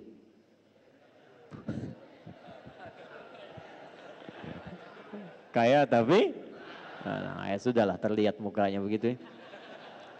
Nah, kaya dan tenang itu namanya falah. Falah. Orangnya disebut muflih. Jamaknya disebut muflihun. Allah bersumpah langsung di Quran surah 23 ayat 1 dan 2. Qad aflahal mu'minun. Orang beriman itu pasti sukses dan bahagia. Apa amalan yang mengantarkan pada sukses dan bahagia itu? Ayat 2, alladzina hum fi salatihim khashi'un. Kalau salatnya khusyuk, maka supaya khusyuk dipanggillah dia dengan kata falah dalam salat. Saat azan itu berkumandang, Anda tanya, kenapa saya mesti salat? Dijawab langsung oleh seorang muadzin, hayya 'alas shalah. Kenapa saya mesti salat ya Allah? Jawab, hayya 'alal falah, supaya engkau sukses dan bahagia. Jadi sebetulnya motivasi sholat itu bukan hanya menjadikan kita dapat pahala, supaya kita hidupnya sukses dan bahagia. Kalau kesuksesan itu diraih, kebahagiaan didapat karena kita ingat Allah, berpijak pada Allah, maka sadarlah kita akan keagungan Allah. Itulah yang menjadikan setelah hayya 'alal falah, ingat Allah lagi. Allahu Akbar, Allahu Akbar, la ilaha illallah. Tapi tidak semua orang yang sholat mendapatkan kesuksesan kebahagiaan. Mengapa? Karena dia tidak mengambil hikmah dan pelajaran dari semua pedoman-pedoman terkait sholat itu. Anda kalau cuma datang ke masjid, sholat 2 rakaat dan pulang, tidak dapat hikmahnya. Tapi ketika Anda sebelum datang uraikan kegiatan hari ini. Saya mahasiswa di USU, mesti IPK-nya 4. Saat bersamaan saya menghafal Quran. Kami punya gerakan di Jakarta namanya Macan Uah. Mahasiswa cerdas anak negeri usahakan Al-Quran hafal. Itu disiapkan sambil kuliah menghafal Quran. Kami dampingi gratis. Kita kasih buku paket, kita siapkan sambil kuliah menghafal Quran. Di wisuda selesai S1 4 tahun, di kampus manapun, saat di wisuda IPK-nya diharapkan 4, kita bantu. Saat yang bersamaan dia di wisuda sebagai penghafal Quran 30 juz. Yang duluan hafal kami umrahkan. Ini 24, tanggal 24 saya berangkat, satu pesawat penghafal Quran semua. 370 orang. Berangkat. Nah, di antara mereka mahasiswa. Nanti kalau mau sinergi boleh, Mbak. Ya, Mas boleh. Itu kita jadikan misalnya satu desa, satu penghafal Qurannya mesti ada satu, kita bantukan situ. Indahnya Pak, kalau sudah ada penghafal Quran, itu tenang dan damai kehidupan sekitarannya. Penghafal Quran yang benar. Kita nanti ada metode 30 hari 30 juz. Bukan juz 30. 30 hari 30 juz. Ini kami terima dari Goa 300 orang. Setiap angkatan 30, berlatih 60 hari. 10 hari adaptasi, 30 hari menghafal Quran 30 juz. Ada yang alhamdulillah kemarin 28 hari hafal 30 juz. Rekornya sekarang masih seorang kakek 78 tahun. Hafal Al-Quran dalam hitungan hari. Beliau kurang lebih 50-an hari. Hafal Quran 30 juz. Ada dari Jambi 49 tahun. Sekarang mungkin sudah 50-an. Hafal Quran 40 hari dari nol. Rekornya dari Wanjo. Hafal Quran 14 hari 30 juz. Menghafal itu gampang. Yang susah itu mengajak diri kita untuk menghafal. Ya. Nah, saya tutup, saya akhiri. Siapkan rencana. Apa sifat kegiatan kita? Sebelum dieksekusi, datanglah kepada Allah untuk minta taufik dan petunjuk serta kemudahan. Datangnya kita ke masjid untuk sholat itu bukan sekedar sholat. Minta sama Allah, ya Allah saya punya agenda nih. Ya Allah saya punya kegiatan. Fa idza faraghta fansab wa ila rabbika. Nah, wa ila rabbika farghab itu datangnya lewat sholat. Makanya kenapa sholat pertama disebut dengan fajar? Karena ada pancaran dalam tubuh kita merespon panggilan Allah. Allahu Akbar, Allahu Akbar. Sudah subuh nih, siap ya Allah saya datang. Datang dengan agenda. Sujud kita minta, ya Allah mudahkan urusan saya. Lindungi pekerjaan saya. Berkahi hidup saya. Sayangi keluarga saya. Itu yang dimaksudkan. Itulah kemudian Allah bersumpah di surah Al-Fajr. Wal fajr, walayalin, wasyaf'i wal. Tiap tahun mesti begitu sampai ketemu puncak tahun. Sehari ke-10 di bulan Idul Adha. Nah, qasam di Quran surah 89 sumpahnya itu wal fajri, di situ kata para ulama tentang keutamaan fajar saat Idul Adha.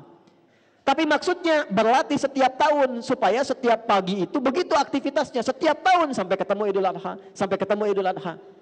Kalau bisa dikerjakan, saya tutup. Tidak ada satupun orang yang dapat rezeki kecuali puas. Ketika dapat dia berbagi. Punya kedudukan dia manfaat.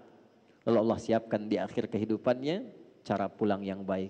Ya ayyatuhan nafsul mutmainnah.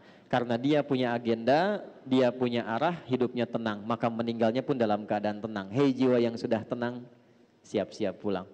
Irji'i ila rabbiki radiyatan. Siap pulang, aku sudah ridha dengan amalmu, engkau pun akan ridha dengan pemberianku.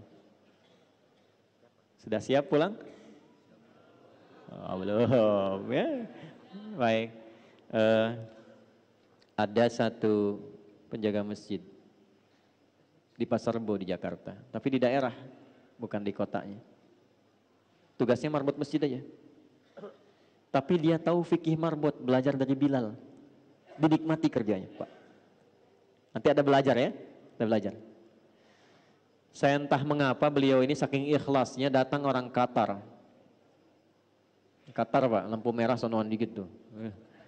Datang ke situ hanya untuk bertemu orang itu dan tidak tahu dari mana taunya. Datang, beliau bilang, saya ingin renov musola ini tapi bapak saja yang jaga. Ini kisah nyata. Singkatnya direnov jadi. Begitu jadi ditingkatkan cintanya pada masjid. Yang buka masjid beliau, yang bersihkan beliau, yang azan beliau, qomat sampai ngimami beliau. Semua bersih. Satu kali hari Kamis puasa, nunggu buka ba'da asar. Sudah rapikan masjid untuk orang sholat, tiduran dekat karpet. Karena punya kurikulum, punya persiapan amal, punya strategi beramal, beliau sudah paham, ini cuma sementara. Saat pulang itu nggak akan disebut ini marbot, ini penjabat, ini rakyat, ini ustad. Yang penting saya siapkan bekal pulang. Itu cuma tidur-tiduran Pak. Tiduran di tempat yang dirawat, di tempat yang diberkahi itu cuma merem-melek. Ya ayyatuhan nafsul mutmainnah. Meninggal beliau di tempat yang beliau abdikan, di tempat beliau ibadah, dalam keadaan yang tenang, sukses beramal. Cara pulangnya, meninggal cuma merem-melek meninggal. Maaf ya, hati-hati pojok tuh sudah ada yang merem-melek tuh. Nah itulah subuh ya. Jadi saya tidak menginginkan kita mengerjakan sesuatu tapi kita tidak paham apa yang dilakukan. Maka kesimpulannya satu, subuh bukan sholat biasa, tapi menjadi gerakan bagi kita untuk bisa memaksimalkannya dan mendapatkan nilai-nilai kebaikan di dalamnya. Satu. Dua, subuh sifatnya gerakan, tapi gerakan yang merubah hidup kita. Makanya baca lagi surat Al-Fajr tadi, maaf ya, yang tadinya buruk perilaku, yang gak suka berbagi, yang jelek sifatnya, yang suka bertindak yang kotor dengan lingkungannya, itu ketika datang subuh berubah dia. Yang cari-cari harta sibuk sekarang berubah bagaimana bisa mengolah hartanya dengan baik. Ini datang subuh, jangan lihat banyaknya, tapi dari yang banyak ini saat pulang, siapa yang bisa menanamkan pada dirinya untuk berubah menjadi pribadi yang lebih baik. Dua. Tiga, subuh itu salat jamaah dengan bisifati ta'aruf, saling mengenal. Kalau bisa digerakkan. Wali kota di level gubernur naikkan. Subuh itu untuk yang muslim kenalkan, jangan cuma datang, bikin program, kenalan. Kalau bisa bikin database nih. Ya, Pak Jamal, masjid ini punya database minimal dari warga sekitarannya. Kenalkan. Nanti wali kota, gubernur, macam-macam kunjungan, kenalan. Itu kalau sudah begitu, nggak ada masalah-masalah yang didapatkan di masyarakat kecuali tuntas karena kenal langsung di lapangan. Nah, itulah ilmu belusukan Nabi yang ditiru oleh Umar pada masa itu. Sehingga ketika Umar jadi khalifah, jadi pemimpin, itu sudah biasa dengan belusukan dan tidak bawa kamera. Ya, karena masa itu belum ada. Masa itu belum ada. Kalau ada ya dipakai juga untuk dokumentasi dan nyampaikan ke masyarakat bahwa ini program kita. Ya, bukan untuk bikin status. Jamaah juga begitu tuh, foto-foto macam-macam, ya. Nah, niat innamal a'malu bin. Nah, yang terakhir ini yang paling penting, subuh membuat kita semakin bersaudara. Semakin mencintai, menyayangi. Saya tutup, Nabi tidak pernah melihat dalam subuh kecuali sebelum sholat beliau tengok siapa di saf mana jamaah-jamaah itu. Sampai Nabi tahu siapa yang ada di posisinya. Saya akhiri dengan singkat, seorang jamaah di sayap kanan hilang di era Nabi. Nabi tanya, mana si fulan? Belum ketahuan ya Rasulullah, tunggu sampai dekat ke akhir habis sholat subuh. Ini kisah nyata. Karena waktunya mau habis, diputuskan sudah kita mulai sholat. Begitu selesai sholat gak ada, kita tengok ke rumahnya. Datang disusuri, ternyata ya Allah ya Rabbi, ketemu rumahnya agak jauh, yang tersisa hanya istrinya. Ditanya, aina zaujuk, kemana suamimu? Ya Rasulullah, dia telah kembali kepada Allah, meninggal. Itu sampai dicari, ditemukan sudah meninggal. Nabi cari. Nabi bilang gini, ada yang aneh enggak sebelum meninggal? Tidak ya Rasulullah, cuma dia bilang begini, ya Allah, kenapa kau enggak makin jauh? Ya Allah, kenapa bukan yang baru saja? Itu aja yang saya bingung ya Rasulullah. Kata Nabi, bukan. Dia itu sebelum meninggal ditampakkanlah pahala sholatnya yang sering dia lakukan ke masjid itu. Dalam subuh khususnya. Ditampakkan. Jadi bukan berarti kita sia-sia. Nanti sebelum meninggal kebiasaan kita ditampakkan. Kalau yang rajin tuh amal soleh ditampakkan amalnya. Sehingga itu yang membuat kita tenang. Lalu dia melihat ternyata jalannya itu dihitung. Banyak pahalanya. Dia berkata, ya Allah, kenapa nggak makin jauh lagi aja masjidnya sehingga makin banyak pahalanya. Satu waktu di musim dingin dia keluar pakai baju double, di jalan ada yang kedinginan saat akan berangkat ke masjid. Dia copotlah baju yang luar, dia pakai yang dalam. Yang dalam tuh yang baru, yang luar yang lama. Begitu diberikan keluar pahala ditampakkan sebelum wafat. Dia berkata, ya Allah, kenapa yang nggak baru saja yang saya berikan? Kenapa harus yang lama? Karena pahalanya berbeda. Salat. Itulah janji Allah, ya ayat Tuhan nafsul. Dan tempatnya ayat itu di surah Al-Fajr. Tempatnya di surah Al-Fajr. Itu yang harus jadi motivasi untuk kita. Tetangga yang belum ke masjid, datangi silaturahim. Apa hukumnya? Tetangga dekat masjid, jarak bahkan nempel rumahnya ke masjid, tapi nggak mau ke masjid. Apa hukumnya? Hah? Bakar? Oh iya, hati-hati tuh. Hey. Aduh, main bakar aja tuh. Belajar, jangan baca terjemahan. Hukum tetangga muslim yang belum berkenan ke masjid tapi rumahnya dekat dengan masjid, hukumnya ajak dia ke masjid. Doakan. Ajak dia ke masjid. Kita pernah ada komplek bagus seperti ini Pak masjidnya, kompleknya mewah, muslimnya banyak, yang ke masjid satu saf saja tidak penuh. 6-10 orang. Satu saf itu bisa 20-30. Duduk saya lihat, saya tanya, kenapa begini? Kita atur strategi, ini kisah saja. Nanti DKM punya database, kunjungi tetangga. Datang ya, hari libur saja Sabtu misalnya atau Ahad begini, bawa buah. Siapkan sebelumnya, pulang subuh bawa buah. Assalamualaikum, Waalaikumsalam. Pak Haji katanya, ada apa nih? Oh enggak, kami dari masjid tadi, tak lihat Bapak, kami kira sakit, kami datang bawa buah. Itu zuhur nggak ditanya langsung ke masjid. Sekarang penuh. Ya demikian yang bisa saya sampaikan. Mudah-mudahan Allah berkahi kita semua. Allah sayangi kita semua dalam kebaikan. Saya kira kita akhiri dengan doa. Mudah-mudahan doa kita didengar oleh Allah Subhanahu wa taala. Ini saya ingin berdiskusi lebih jauh, tapi kami ada agenda yang harus dikerjakan. Ada pembukaan kita di event nasional saat ini dan bertempat di Deli Serdang, Sumatera Utara. Nah, saya sudah sampaikan juga kemarin Pak Musa, Pak Wali, saya senang berada di sini. Terima kasih diterima dengan baik. Kemudian apapun yang bisa kita informasikan tentang Sumatera Utara, tentang kabupatennya, Medan, Deli Serdang, Madinah dan sebagainya. Nah, saat ini ada eventnya di Cemara ya, di Deli Serdang. Itu sebetulnya event bukan olahraga, tapi event yang menyatukan nilai-nilai keislaman yang bisa dipraktekkan dimanapun dalam kebaikan. Jadi ini event internasional, ada orang Cina, orang Australia, orang Singapura, ya, termasuk orang Medan juga, ada orang Bekasi, orang Jakarta, dari macam-macam. Itu ada event tenis meja. Tapi tenis mejanya nggak boleh pakai celana pendek. Ke bawahnya pakai legging ke bawah, sehingga tertutup aurat bawahnya. Nah, ini pesan-pesan keislaman yang cukup baik, sehingga Islam menyatu dengan nilai-nilai kebaikan. Ya, bukan karena ditutupnya, bukan. Tapi poinnya adalah dalam Islam itu semua kita bisa menyatu dalam kebaikan. Ya, kami mohon izin karena harus melanjutkan. Mudah-mudahan kita diberkahi. Nanti kalau saya satu saat ke Sumatera Utara lagi, misalnya ke Medan, nanti saya bawa tim ahli Quran. Nanti yang punya pesantren atau yang mau bikin gerakan menghafal Quran, ahli Quran, kita nanti dampingi gratis, nggak ada biayanya. Nanti kita bawakan buku, nanti saya bawa anak-anak kecil, anak-anak sekolah kami itu. Itu kecil-kecil tuh hafal Quran dengan halamannya, dengan nomornya, dengan petanya, ya. Dan Anda yang pernah kecil juga pasti bisa itu, ya. Karena itu anak kecil bisa. Ya. Ini nanti begini, kalau anak-anak kami itu ditanya hafalan tuh bukan pakai ayat, pakai nomor. Ya, kamu usia berapa? Khatamallahu ala qulubihim wa ala sam'ihim, ya kan? Nah, itu artinya ayat ke-7, usia 7 tahun di Al-Baqarah. Saya kalau ditanya begitu, Ustaz, Masya Allah, ukuran peci berapa? Wa minan nasi may yaqulu amanna billahi wa bil yawmil akhir wa hum mu'minin. Anak berapa? Ulaika ala hudan min rabbihim wa ulaika humul muflihun. Istri berapa? Alif lam mim.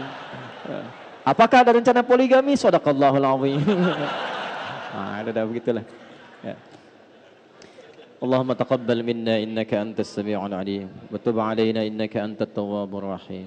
Nahmaduka hamdan kama 'allamtana an nahmadaka wa nashkuruka syukran kama 'allamtana an nashkura. Antal muqaddim wa antal muakhir biyadikal khair innaka 'ala kulli syai'in qadir. Ya Allah, kami memujimu dan bersyukur atas segala nikmat yang Kau anugerahkan kepada kami. Walaupun kadang kami belum pantas dan belum baik dalam menggunakan nikmat yang akan dihisab itu. Allahumma nusalli wa nusallimu ala habibikal karim rasulikal mustafa al-amin sayyidina Muhammadin wa ala alihi wa sahbihi ajma'in. Ya Allah, kami bersalawat pada Rasulullah sallallahu alaihi wasallam yang kami cintai. Jadikan dengan salawat itu wasilah bagi kami mampu meneladani kehidupan beliau yang mulia, dan jadikan wasilah di akhirat untuk mendapatkan syafaat beliau yang indah. Allahumma ya arhamar rahimin, Rabbana la tada' lana fi maqamina hadza dhanban illa ghafartah. Ya Allah, jika ada pendosa hadir di masjid ini dalam subuh ini, jangan biarkan ia pulang kecuali Engkau telah gugurkan seluruh dosa-dosanya. Wala hamman illa farajtah, jika ada yang datang dengan kegelisahan, jangan biarkan ia pulang kecuali Engkau telah tenangkan keadaan hatinya. Wala maridan illa syafaitah, jika ada yang sakit di antara kami, mohon sembuhkan penyakitnya.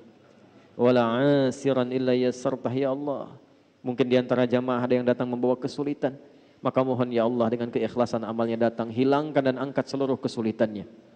Wala dainan illa qadaitah, ya Allah, mungkin di antara jamaah ada yang terlilit utang piutang, dengan keikhlasan ya Allah, mohon limpahkan rezeki kepada mereka untuk melunasi utang-utangnya.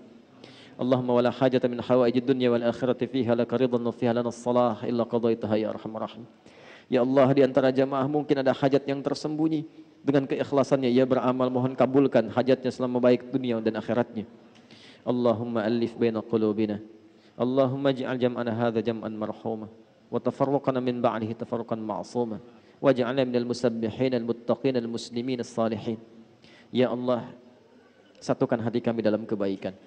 Berkahi pertemuan ini ya arhamar rahimin. Dan bila pun kami mesti berpisah, jadikan perpisahan kami mengikat cinta dan kebaikan di antara kami, konsisten menjadi orang yang bertasbih, orang salat, orang takwa, orang baik dalam pandangan-Mu. Allahumma tubna ilaika taubatan nasuha. Ya Allah, kami bertobat di subuh ini dengan tobat yang sesungguhnya. Allahumma altaf ya Allah qulubal asin wal asat liyatubu ilaika taubatan nasuha ya Allah. Mohon sentuh jiwa-jiwa pelaku maksiat di subuh ini ya Allah. Sentuh jiwanya agar ia mau bertobat sebelum ia wafat ya Allah. Dengan rahmat-Mu sayangi hamba-Mu ya Allah. Sayangi hamba-Mu ya arhamar rahimin. Allahumma hdi jiwarana ya Allah wa zumala'ana liyahtadu ilal Islam. Ya Allah, ada kawan-kawan kami, tetangga kami, kerabat kami yang mungkin belum bergabung dengan kami. Ya Allah, dengan hidayah-Mu anugerahkan mereka hidayah untuk menemukan Islam. Jadikan mereka saudara-saudari kami di dunia dan di akhirat ya arhamar rahimin. Allahumma ashtaqna bi Rasulillah sallallahu alaihi wasallam. Ya Allah, kami merindukan perjumpaan dengan Rasulullah sallallahu alaihi wasallam. Kami rindu dengan Rasulullah sallallahu alaihi wasallam. Allahumma arzuqna ni'mata ya Allah naltaqiya ma'a Rasulillah yaumil qiyamah wa la tudayyi' al-fursah lana. Ya Allah, berikan kesempatan pada kami untuk dapat hanya menatap Rasulullah atau menjumpainya di akhirat ya arhamar rahimin. Jangan hilangkan ya Allah kesempatan kami untuk menatap beliau di akhirat kelak. Allahumma ij'al baqiyata hayatina hayatan thayyibah wa akhira fatina husnal khatimah. Tawaffana ya Allah biqaulina la ilaha illallah Muhammad Rasulullah. Wa qaulika ya ayyatuhan nafsul mutmainnah irji'i ila rabbika radiyatan maradiyah fadkhuli fi ibadi wadkhuli jannati. Ya Allah, mohon jadikan sisa kehidupan kami lebih baik dibandingkan hari-hari sebelumnya. Dan mohon bila kami wafat, ya Allah, kapanpun itu wafatkan kami dalam keadaan husnul khatimah. Ringankan lisan kami untuk mengucap kalimat tauhid menjelang wafat, la ilaha illallah Muhammad Rasulullah. Dan mohon jawab kalimat kami dengan panggilan-Mu yang indah, hai jiwa-jiwa yang tenang, cepat pulang kepadaku. Aku ridha dengan amal-Mu, Engkau pun akan ridha dengan pemberianku. Jadi hamba-Ku, aku tampakkan surgaku untuk-Mu saat ini. Allahumma alif baina qulubina wahidna wajadida minat tafruqah. Ya Allah, mohon satukan kami, jauhkan kami dari perpecahan. Wahfad biladana Indonesia baldatan tayyibatan wa tardaha wa barik ya Allah hadzal masjid wa kullal mudun ya Allah fi Sumatra Syamaliyah ya arhamar rahimin. Ya Allah, mohon jaga negeri kami Indonesia. Satukan kami dalam kebaikan. Berkahi setiap tempat yang ada di wilayahnya ya Allah, terutama masjid ini. Seluruh tempat yang ada di Sumatera Utara ini ya Allah, jangan biarkan ada satu tapak tempat bersaksi dengan maksiat ya Allah. Allahumma ya arhamar rahimin, ihfad ulama'ana waj'alhum mukhlashina lakad-din. Ya Allah, mohon jaga para ulama kami. Jaga para ulama kami, satukan mereka dalam kebaikan, sehatkan mereka untuk memberikan pencerahan, jauhkan mereka dari perpecahan. Wahfad umara'ana waj'alhum udala wa khaffif hisabahum yawmal qiyamati yawma la yanfa'u malun wala banunun illa man ataka biqalbin salim. Ya Allah, mohon jaga para pemimpin kami di level manapun. Ikhlaskan mereka dalam bertugas. Berikan mereka hidayah untuk bersikap adil dalam kepemimpinan. Dan sadarkan mereka bahwa mereka akan dihisab di hari kiamat ya Allah. Kami mencintai, menyayangi mereka ya Allah. Jadikan doa kami melembutkan hati mereka untuk bertobat di jalan-Mu yang baik. Allahumma rabbana atina fid dunya hasanah fil akhirati hasanah wa qina adzabannar. Wa sallallahu ala sayyidina Muhammad wa ala alihi wa sahbihi ajma'in. Wa akhiru da'wana subhanakallahumma rabbana wa bihamdika nashhadu an la ilaha illa anta nastaghfiruka wa natubu ilaik. Alhamdulillahi rabbil alamin.